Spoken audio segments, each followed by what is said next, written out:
আজকে আবার বানিয়ে দেখাবো ছেলের অফিসের লাঞ্চ বক্স। তার জন্য দেখো ঘুগনি বানাবো আর বেগুন ভাজা করবো আর রুটি। এই দেখো তার জন্য মটরশুঁটি নিয়েছি, আজকে মটরশুঁটির ঘুগনি বানাবো। মটরশুঁটি ছাড়িয়ে নিয়েছি, আলুটা কুটে নিয়েছি, পেঁয়াজ টমেটো সব কুটে নিয়েছি। আর এই দেখো এবার আমি আলুটা আর মটরশুঁটিটা প্রেসার কুকারে একটা সিটি দিয়ে নেব। এবার আমি এতে অল্প করে সামান্য একটু নুন দিয়ে দিচ্ছি। এ দেখো নুনটা দিয়ে হয়ে গেল। এবার এটা আমি সিদ্ধ করতে বসিয়ে দেব। এ দেখো এদিকে আমি কড়াই বসিয়ে দিয়েছি, বেগুন ভাজাগুলো করে নিচ্ছি। ওদিকে মটরটা সিদ্ধ হচ্ছে, এদিকে বেগুন ভাজা করে নিচ্ছি। এ দেখো এক এক করে বেগুনগুলো আমি দিয়ে দিলাম। বেগুনগুলো আমি নুন হলুদ মাখিয়ে রেখে দিয়েছিলাম। রুটির সঙ্গে গরম গরম বেগুন ভাজা খেতে তো ভালোই লাগে, কিন্তু যখন ও খাবে তখন তো জুড়িয়ে যাবে, কিন্তু কোনো ব্যাপার না, তাও বানাতে হয় তো অফিসের লাঞ্চ। এই দেখো বেগুনগুলো এক পিঠ ভাজা হয়ে গেছে খুব সুন্দর করে। এবার এটা আমি তুলে নিচ্ছি, উল্টে দিচ্ছি।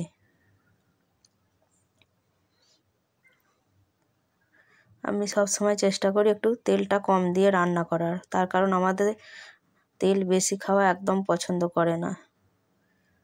সব সময় বলবে যে একটু তেল কম দিয়ে রান্নার চেষ্টা করো, তাই আমিও সেই চেষ্টাই করি যে একটু যতক্ষণ পারি তেলটা কম দিয়ে রান্নার চেষ্টা করি। এই দেখো বেগুনগুলো ভাজা হয়ে গেছে। এবার এক এক করে আমি বেগুনগুলোকে তুলে নিচ্ছি। যেগুলো একটু কম ভাজা হয়েছে সেগুলোকে আর একবার উল্টে দিচ্ছি, আর যেগুলো ভাজা হয়েছে সেগুলোকে আমি তুলে নিচ্ছি। এই দেখো এক এক করে এবার তুলে নিচ্ছি।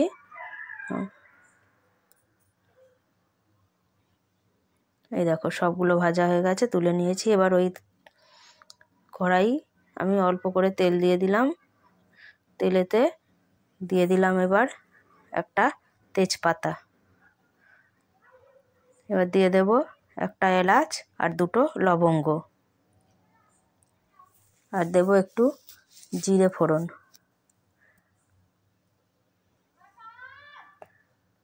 এই দেখো এবার জিরেটা ফোড়ন দিয়ে দিলাম। এবার ফোড়নটা ভাজা ভাজা হয়ে গেছে। এবার দিয়ে দেবো কুচানো পেঁয়াজগুলো। দেখো পেঁয়াজগুলো দিয়ে দিলাম। পেঁয়াজগুলো দেওয়ার পর একটু নাড়াচাড়া করে দেব। এ দেখো পেঁয়াজটা একটু বাদামি করে ভালো করে ভেজে নিয়েছি। এবার দিয়ে দিলাম আমি টমেটোটা, টমেটো কুচিটা দিয়ে দিলাম, দিয়ে ভালো করে নাড়াচাড়া করে নিচ্ছি। এই দেখো খুব ভালো করে নাড়াচাড়া করার পর দিয়ে দিলাম আদা রসুন, ধনে গুঁড়ো, হলুদ গুঁড়ো, লঙ্কা, কাশ্মীরি লঙ্কার গুঁড়ো সব দিয়ে দিলাম। দিয়ে অল্প একটু জল দিয়ে ভালো করে মশলাটা কষিয়ে নিচ্ছি, যাতে রসুনের কাঁচা গন্ধটা না থাকে। এই দেখো খুব ভালো করে নাড়াচাড়া করে নিলাম। এবার সেদ্ধ করে রাখা মটরটা আমি দিয়ে দিলাম। মশলাটা কষিয়ে নেওয়ার পর আমি জল সমেতই দিয়ে দিয়েছি, তার কারণ আলু আর মটরশুঁটি আমি খুব ভালো করে ধুয়ে রেখেছিলাম। এবার দিয়ে দিলাম স্বাদ অনুযায়ী নুন। এই দেখো খুব সুন্দরভাবে রেডি হয়ে গেছে, ফুটে উঠলি এবার এটা আমি নামিয়ে নেব। আজকে আমার কাছে ধনেপাতা কুচিটা নেই, তার জন্য আর দেওয়া হলো না। তোমাদের কাছে থাকলে ধনেপাতা কুচিটা একটু নামানোর আগে দিয়ে দিতে পারো। এই দেখো এবার ঢেলে নিলাম ঘুগনিটা। এই দেখো কালারটাও খুব সুন্দর হয়েছে। এবার আমি ছেলের অফিসে টিফিনটা আমি ভরে দেব। এই দেখো গরম গরম রুটিটাও আমি করে নিয়েছি। এবার ভরে দেব টিফিনে। এই দেখো রুটিও ভরে দিলাম।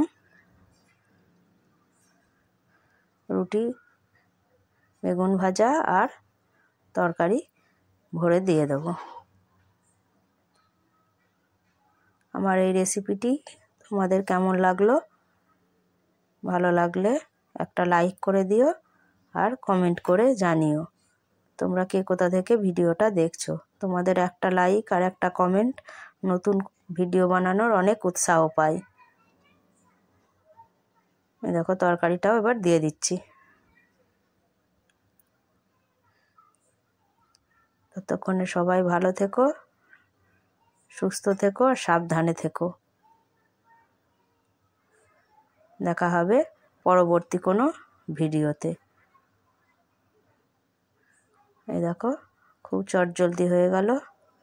তোমরাও এইভাবে করে একবার বানিয়ে দেখতে পারো। আজকের মতো রাখছি, সকলে ভালো থেকো, দেখা হবে পরবর্তী।